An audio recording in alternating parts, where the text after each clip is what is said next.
Si General Fabian Ver ay isa sa mga pinaghihinalaang utak ng krimen. Ipinatawag din siya ng Agrara Commission at kasama siya ng mga akusadong nilitis ng Sandigang Bayan. Napilitan si Marcos na papagbakasyonin muna si Ver. When General Ver was asked to go on leave because of the initial findings of the Agrara Commission, the 68 general officers in the service at the time, I was the 69th, passed around a manifesto declaring support for him. At that time, I was already the acting chief of staff, concurrently vice chief of staff and chief of the Philippine Constabulary Integrated National Police.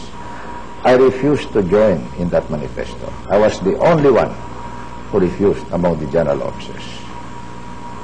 Medyo nakita ko doon na masyado ng self-serving, masyado ng garapal yung ginagawa nila. Sa palagay ko, orders from here in Malacanang. Pinawalang sala ng Sandigang Bayan si Ver.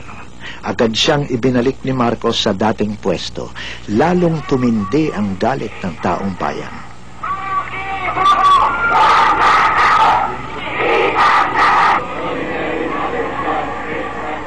Nawala yung takot ng Pilipino. Nakikita mo naman na yung mga tinatawag na confetti revolts sa Makati nung umpisa na.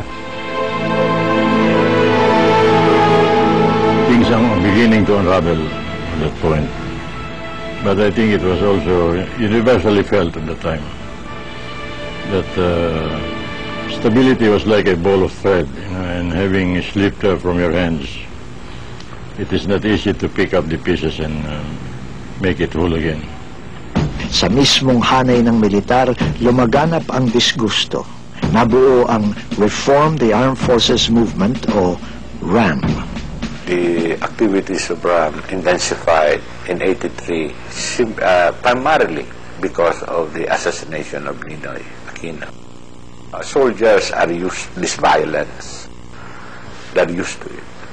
So the violence per se is not the issue to, I mean, at least from my observation of the military I knew. The issue is how it was done. It was so brazen. And if a government can do that, it deserved to be brought down by force if necessary. Sa mga kilos protesta, nagkasama ang mga aktivistang may iba't ibang ideolohiya at ang iba't ibang sektor ng lipunan, pati na ang malalaking negosyante.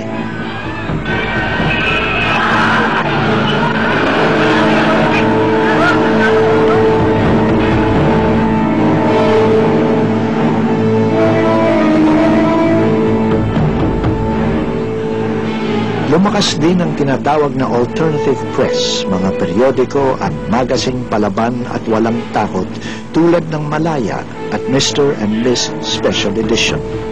Minaliit ng rehimen ng mga ito at binansagang Mosquito Press. Now, ang Americans, malakas ang pressure nila kay Marcos to allow criticism in media. Manyari, ang dami nang bumabatikos kay Reagan at saka si kay Carter at saka yung mga sumusunod sa kanila na bakit niyo sinusuporta itong diktadura. So, Marcos, para pagbigyan ang State Department, ang White House, ang Pentagon, ay he allowed the Mosquito Press to exist.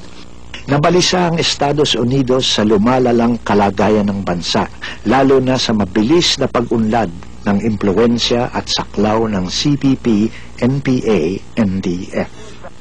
The Americans realized that eventually they had to do away with Marcos because they had their bases here. And they did not want that bases to be isolated. And they did not want the CPP, NPA to get stronger and stronger.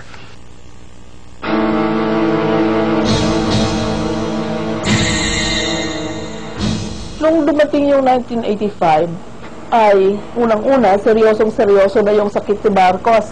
Pangalawa, yung ating ekonomiya ay pabagsak din. Pabagsak kasi katakot-takot na nakawan, pagkatapos mismanage pa yung economy. ang paniwala ni Presidente Marcos noon he was under siege internationally from all the Western governments.